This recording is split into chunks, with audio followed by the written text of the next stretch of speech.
6 drivers terrorized for 2 years. Austin police say they have arrested the man they believe has been throwing most of the rocks at cars on I-35. Police Chief Art Acevedo says it has happened 94 times since June of 2014.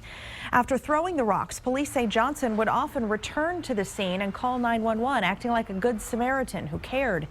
Today's announcement comes 10 days after organized crime investigators took over this case, pooling 100 staff members to find the attacker. They basically put their operation on hold because lives were at risk, lives were on the balance here, and they were able to notice a pattern of Mr. Johnson actually reporting these crimes. Police would like any rock-throwing victims who recognize Patrick Johnson to give them a call. Police say tips from other victims and witnesses across the community helped them pinpoint Johnson. KXAN's Phil Prazen tracked down several today whose cars were hit by rocks and who played a role in the investigation. Cheryl Hill says a rock dropped from the bridge over 32nd and Half Street and nearly missed going straight through his windshield. I don't want to say nothing real explicit, but it could have knocked my face off.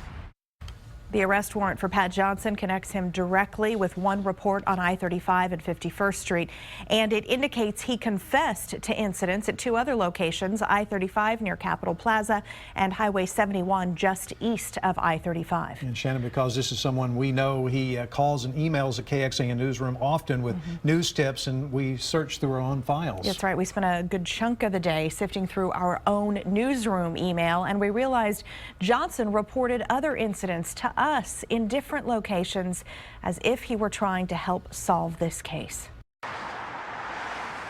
June 18th, 2015, Pat Johnson copied us on an email conversation he had with an APD officer about the rock throwing cases. He wrote, quote, "I have requested an observation team from San Antonio to come to Austin for the weekend to watch the decks this weekend. The team will consist of 17 personnel. Just 5 hours later, an APD corporal replied saying, quote, "My concern is that if you put people out on the street, you may stop violations for that night, but we will not identify or arrest a suspect. Please allow us at least this weekend to run operations. My officers are trained in undercover surveillance and case documentation, necessary items for successful prosecution." Just a week later, Johnson emailed us indicating he himself had been a victim.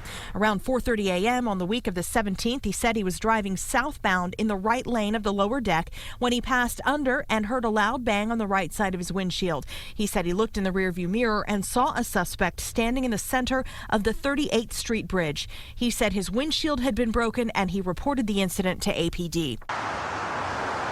And recently, on May 28th, he sent us an email that just had a subject line saying, "Rock incident 30 minutes ago on 35. And it included this photo. We followed up with Watch Command, which confirmed an incident reported at 6:40 a.m.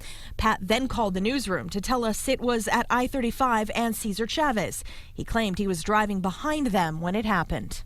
And Pat Johnson has had a number of previous run-ins with police as well, including theft and drug violations. The latest is a 2013 charge for sexually assaulting a child.